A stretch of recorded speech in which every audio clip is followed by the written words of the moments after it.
Hi everybody, welcome back to the channel. Please do excuse voiceover mode today. I'm a little busy, I am not camera ready, and I figured it was better to have voiceover mode than it was to just not get the update out. We are running a little bit short on time, and I did want to do it around the middle of the month for me, so that I wouldn't do this and then immediately update you with my new budget. This month has been a really busy one. If you watched my last video, you know that I did go to Dubai, so you are going to see that here. And we've got a couple of things happening. We've got school just on the final stretch now, so expenses have been a little bit here, there and everywhere. I did get an update. Well, I say I got an update. There was a news story, because clearly HSBC are not going to call me direct, but I use HSBC Oman here, and the reason I do it is because one of my accounts at home is a HSBC account. So they were able to open up a global account for me, which means that when I send my salary home, I'm able to instantly send it from inside my app, and I don't get charged extra fees for sending it because the accounts are linked, which is a really good deal for me, and I really enjoy it. It's very convenient. The exchange rate isn't bad, and it's just so much better than having to go and send it. But it turns out HSBC is doing a merger with another bank here, and once that merger is complete, they're going to cease to exist as a legal entity here in Oman. And I am so annoyed about this. Number one, my credit card gives me the ability to get into airport lounges, and obviously that credit card will shut if HSBC ceases to be. And my bank account will probably no longer have this feature, which is frustrating. So I don't know about the new bank. It will really depend if they're merging. I'm guessing my bank account is going to change, and I'll have to go and get a new debit card and all of that stuff. I don't think it'll happen for a few months, and I certainly won't be the only one in this particular trouble, but it's just going to be a bit of a pain to sort out, I feel. So we're just going to have to see how it goes, but I imagine I'm going to have to physically go and send it once this all kicks in. I hope they've got a feature or a service that will allow me to do it on my app or on the computer, but I don't know if they will. I have a friend who sends his money home through, there's a supermarket here, Lulu's. I actually used to go to them in Saudi Arabia. I think I did a video there before. And they have a money exchange counter there who will also send money. My friend does that every month, and they do it for like 5 riyals, so not massively expensive, but certainly not better than free. So I'm quite disappointed, but we will see how it goes. And as I say, it's probably not going to kick in for a few months yet, so I'll let you know the timeline once I'm aware of it. But the theme of, hey, everything is slightly more expensive than I want it to be and slightly less convenient is one that runs through this month, I feel. I know the inflation crisis is one that is not new, but there was a bit of a delayed impact with it here because so much stuff is imported. It's not until you get the fresh set of imports that you start to really see the differences in prices. And I've noticed that a lot of things are creeping up at the grocery store now. I think I did talk to you about this before, but I noticed my electricity was quite high this month as well. Prior to this, I've had between 12 and 15 riyal a month. I can actually sometimes in the winter go down to 10 when I'm not using AC. But this month, a couple of days ago, so only a couple of weeks into the month, I had to top it up again because I was about to hit the minimum before it makes you top up with a lovely alarm that tends to wake you up. But let me go through the budget and show you this and you can see what I mean. Okay, so as we said in the setup for this budget, I left 567 in my bank account here in Oman, but 200 of that was for my trip to Dubai. So in reality, it was 367 for me. So if we go into the fixed bills right here, you can see that my home internet was what I expected. I do think I'm going to lower that next year, actually. It was a 2-year contract when I signed up, so I can't do anything about it now. But they have a different offering now that's slightly slower, but still fine for me. That's about 10 riyal cheaper. And I think that's the one I'm going to go with when my contract is up.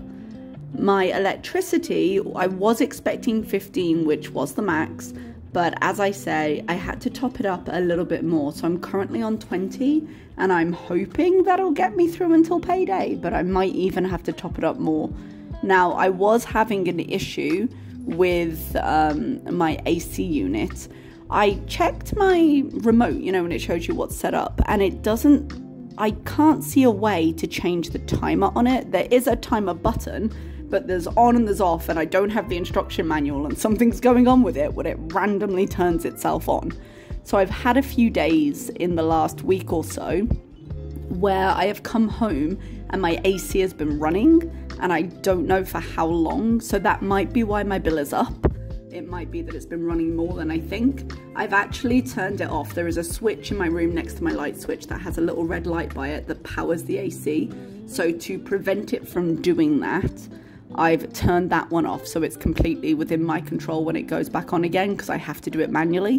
But I need to go and talk to maintenance and see if I can get the instruction manual or the whatever to reset the timer, because it wasn't an issue I had before. So I don't know if maybe when I've like rolled over in the morning to turn it on or what have you, I've maybe hit a button that I didn't intend to. I'm not sure. It's probably my fault, but I don't know how to fix it. My cleaner came yesterday, so that's the full 20 for the month. She won't come for another couple of weeks, so I won't see her again until I get paid. And as we discussed, I put 15 on my phone. I should be okay for a month or two with that now. Down to the variable expenses, and groceries have been pretty high. So I project 120 a month, and I've spent 113. Now, I'm fairly well stocked up, so I think I probably can miss my grocery shop next week, in which case this will be fine and I won't go over budget. I've got 6.76 real left in it, which is, I don't know, about 15 quid, something like that if you're British. I guess, God, I don't even know the exchange rate anymore. I guess about 20 bucks in there, something like that for Americans. I'm very, very roughly estimating there.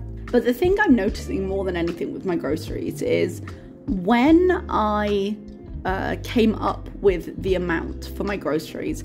Number one, when I got here, I was planning to do 100, and then I ended up realizing I wasn't quite there, and 120 was better. But I bumped it up because this budget wasn't supposed to be bare bones. It was meant to be comfortable to live on, because that's what makes it sustainable. Because I'm no longer in a point where I am paying off debt. I do have financial goals that we talk about, but I want my budget to be somewhat comfortable, just not ridiculous. And I came up with these numbers with that in mind. And I've noticed the last month or two, it's felt like more of a stretch, and worse, I feel like I'm stretching to get a little less than I usually do, which is a real shame. I mean, I'll have to look through it. It could just be me if I look closer splurging a bit more, in which case keep a better lock on it, but I don't like the feeling of pushing the edges of my budget. So right now I'm on 113. I don't think I'll need to go grocery shopping again, but I'll try and still keep it under the 120 if I can. Transport, I'm at 15.30, and I don't anticipate going anywhere before payday, so it shouldn't be a problem. School, I'm still within budget, so that's fine. Beauty and health, so the reason this is on red is because this is where I took the extra 5 from my electricity from, because when I went to top it up, obviously the money's got to come from somewhere.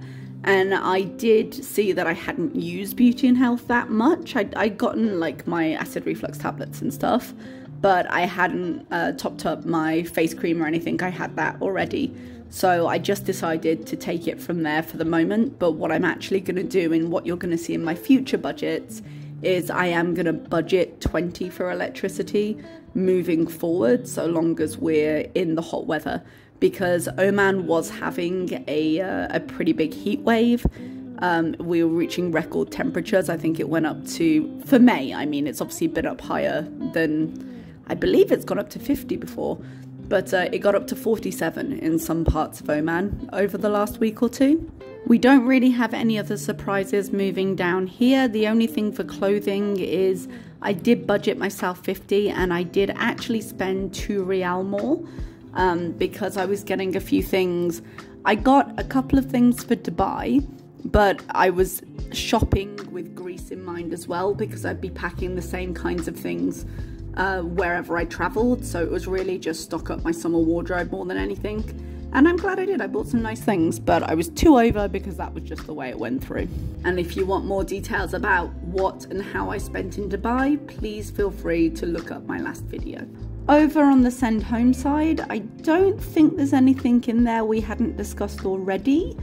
I can't remember. Oh no, I didn't tell you this actually. Let's go on down to the taxes right here. So I did detail what I spent in Dubai, but because I was going, I didn't think I was going to have the money to pay my final tax payment, because they put it on account and then they get it every 6 months or so. They come in and get a payment, and I was trying to push to pay those as soon as possible because they can sit in that account, it's fine. But I like the idea of having it done so I don't have to worry about it. But very fortunately, my father generously sent me £500 for my birthday, because it was a big one, it was 40, and some other family members sent me a little bit of money so I could enjoy it in Dubai as well, and that totaled just under £700. So I ended up putting some of it, because I'd already budgeted, towards the final tax payment right here. So everything I owe on account now has been done. It's all sitting there, it's all waiting, and that's absolutely fine. And I can't remember if I told you I did this or not, so I also fully funded my gifts and Christmas fund so that I could put an equal amount into each fund in the months moving forward, and I didn't have one that was particularly low. Okay everyone, and that is everything for the check-in, and you will have a setup, I wouldn't say a March setup then, I don't know when in the year I was. You'll have a June to July setup coming in a couple of weeks, but I've actually gone to HR and figured out how my payment works over the summer, so we'll be budgeting for 2 months instead of 1, because that's how my pay works. So they're going to pay me 2 months salary, and then when I come back in August, they will pay me on schedule. I was thinking they were going to pay us slightly late, but no, it just stays on schedule. And I also get my bonus when I come back as well. So that's pretty cool, and it means I get to plan out 2 months of income at once next time. So stay tuned for that, and that's everything from me today. Thank you so much for watching, and I'll see you next time. Bye-bye.